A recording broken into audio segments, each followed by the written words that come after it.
Hello po.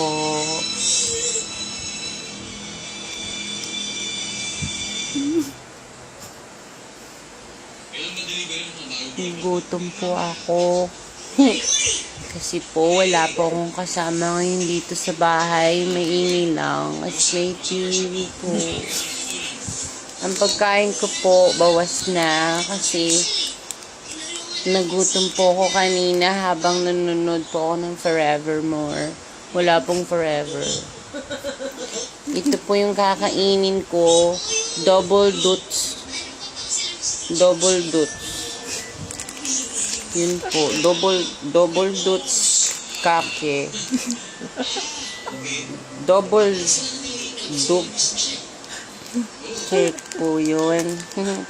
Bali po, papakita ko po kung paano kumain yung mga pasosyal.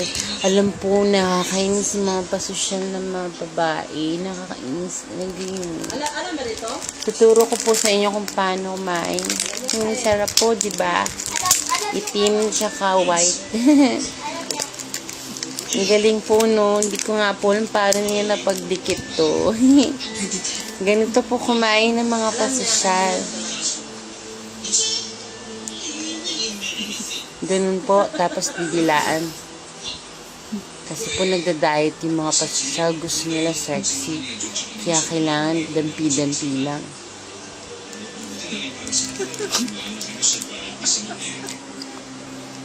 Ganun po. Tapos, ganito po kumain naman po yung mga taong mayaman na, pero hindi po marunong umasa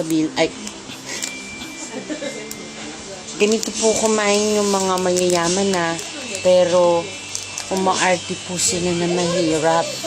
Ganito po yun.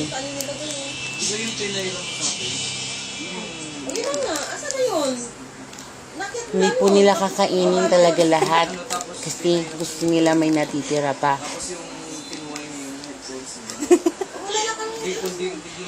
Masarap po pala nito. Grabe po.